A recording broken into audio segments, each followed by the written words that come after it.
Hello, my fellow educators. Briscoe here, and we're going to go over Flip and what is Flip, how to use it, is it worth using in your classroom? These are questions we're going to answer over the next 2 days here as we go through our Flip training. Hopefully, after going through this training, you guys see the value in this and you guys choose to incorporate that into your own classroom.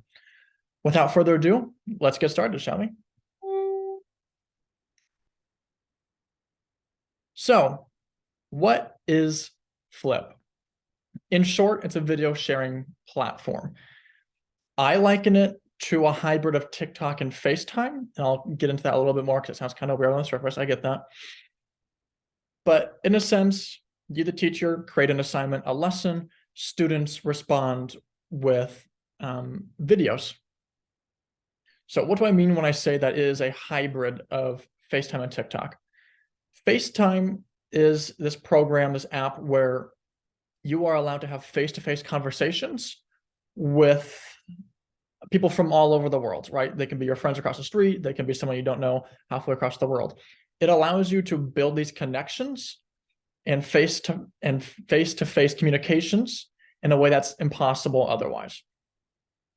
TikTok is just fun, right? There's not a whole lot of relationship building in the same sense you do on FaceTime, but it gets kids' attention. It's full of fun things for kids to explore, and it's this blend of fun and connection that I think Flip fulfills. So we're going to get into later how to use Flip. For now, I'm going to open us up to some questions about what I've said so far, right? After that, we will move on into our how to use it program. Okay, and now we've jumped forward in time to now how it actually works. All right, so how does Flip work? Flip is a really simple, easy, intuitive tool that with a little bit of practice, you should have no issue running. Essentially, you, the teacher, will create an assignment or a lesson on Flip, and students will view that at home, on their way home from school, wherever, right? This can be done on a mobile app as well, so they can do it from anywhere they want. They will view this, and then they will respond to your prompts, to your lessons, to your topics with a video of their own. And students will take a selfie video, if you will, and they will give their input, their feedback, they'll answer your prompts. And what's really great about this is not only can they respond to you, the teacher, but they can respond to each other's responses. And so what you get is this sort of kind of hybrid where you're still getting face-to-face interaction, maybe not live, but you still get to see them, you still get to make these connections. Students who may sometimes struggle with typing things out, are really good at verbally explaining, that's there for them. This is a great tool for that. So I'm going to go through with images how to work Flip. So let's go to that right now. So this here is my Flip channel, if you will. And I will walk you through what you're looking at here. When you start Flip, none of this in the middle that you're seeing here will be present. You'll see over on the left-hand side, there's a pink plus sign that says group. You'll tap that button and you can either join a group or you can create your own. Since you're the teacher, you'll want to create a group. You will have to name the group. As you can see here, I've named mine history. You can name it whatever you like. If history works for you, history works for you. If you want to call it super fun math class, go ahead. If you want to call it period 2, go right ahead. That's not really important. It's more for your organization. These are called your groups, and then every subcategory you see underneath history is a topic. So I have World War I propaganda analysis. What are your good things from this weekend? Weekly check-in, general, and introductions. Students will be able to click on these and go over, and they'll be able to create their own videos in response to that. But how do you create these? That's what we're going to go over first. So if you look on the right side of your screen, there's another pink plus sign right next to where it says Topic Copilot. There are two different buttons, but they go hand in hand. So what happens if I push that button? Well, let's go to the next slide. So I have now pressed that button, and now I'm going to create my own topic. So I need to, in the required section, what do you want to talk about? Right? This is where the title of your lesson, the title of your assignment, right? This is going to be World War I propaganda analysis. Type that in there. Underneath, you have add a description. That's going to be all the details you want to write out, right? You need to respond with a 2-minute video, or you need to create a 4-paragraph response. You need to factor in all sorts of all these different factors, right? These are your instructions.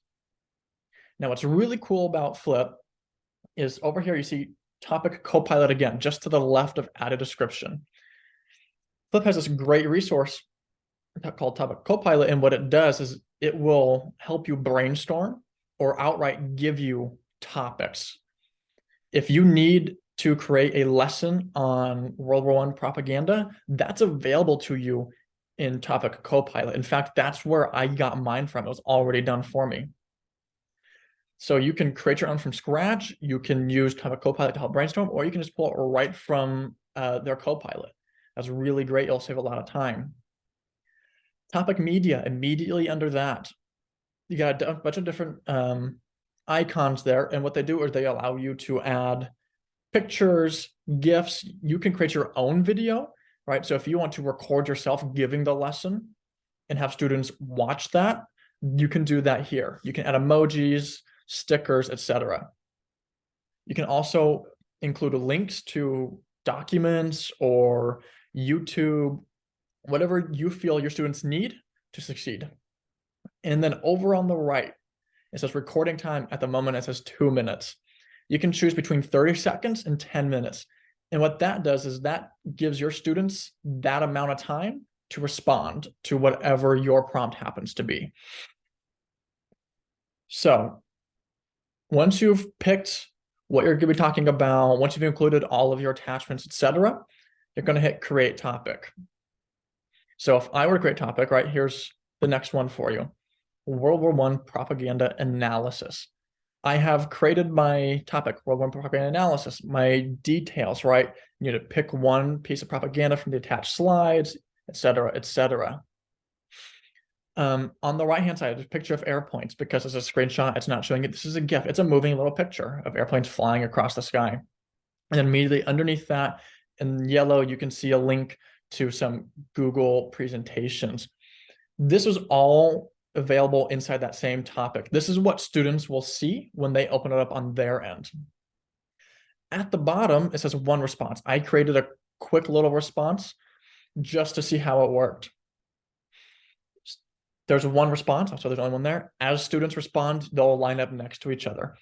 And then I, as the educator, can go through, watch all these responses. Students can also see everyone else's responses and create the responses to either me and my prompt, or to other students, or to both, whatever you decide to require your students to do.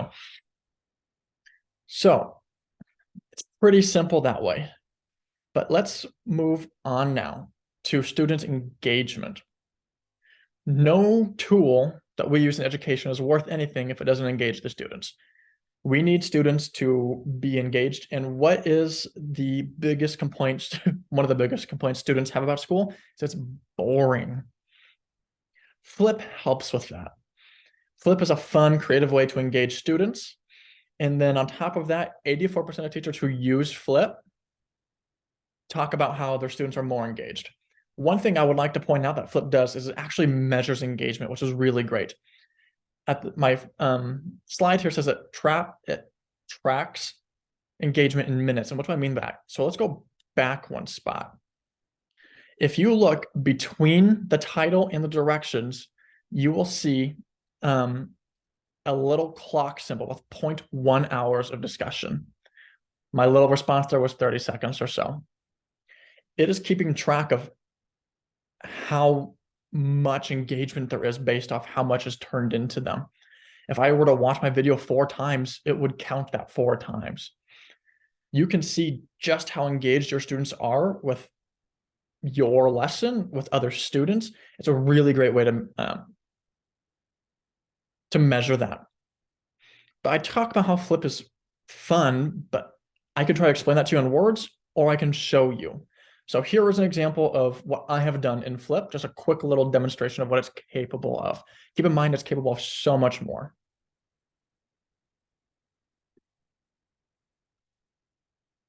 So what makes Flip so engaging for students? Students mostly want to have fun. That's what they like to do.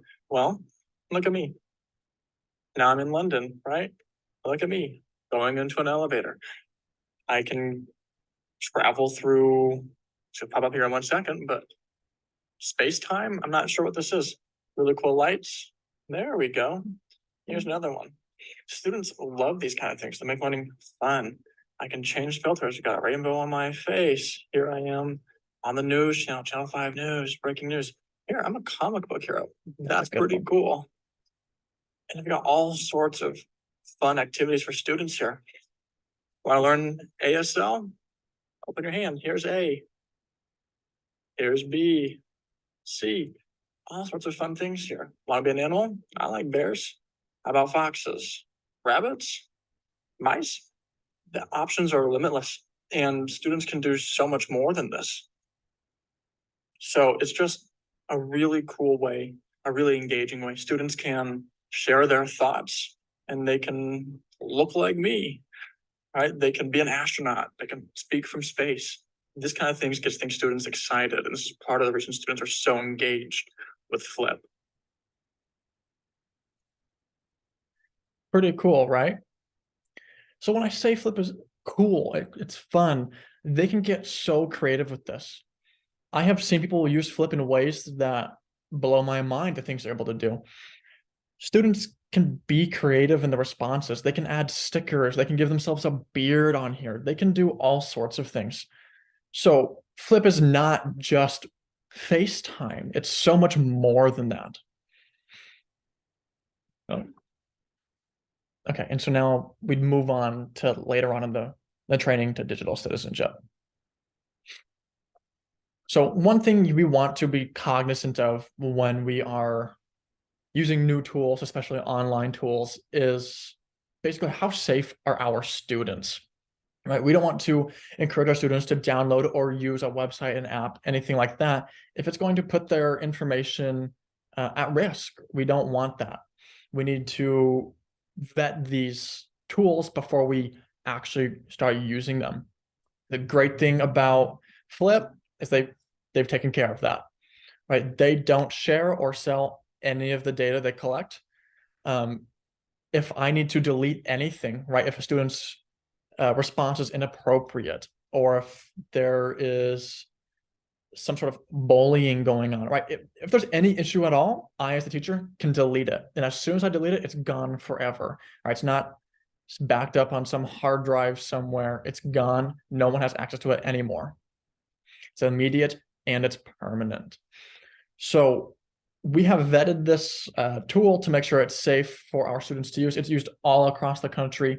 There haven't been any issues with students getting their information hacked or stolen, anything like that. It's a very safe source for us to be using. So with all that said, we'll go home tonight. I'm going to encourage you guys to create a Flip account. I need you guys to experiment, create a lesson, just a fake one, right? You don't need to incorporate this class just yet. Just get familiar with this tool, use it. When we come back tomorrow, I'm gonna break you guys into groups. At this point, you guys should each have created some sort of lesson, groups of 5 or 6, depending how many of us show up tomorrow. And we are going to use each other's lessons and put ourselves in the position of the students. That way we can become more familiar on the teacher side and the student side. So thank you guys for being here. Like I said, download Flip. If you have more questions, come ask me. I'm here to answer your questions. And let's come back at this tomorrow and attack it. All right, awesome.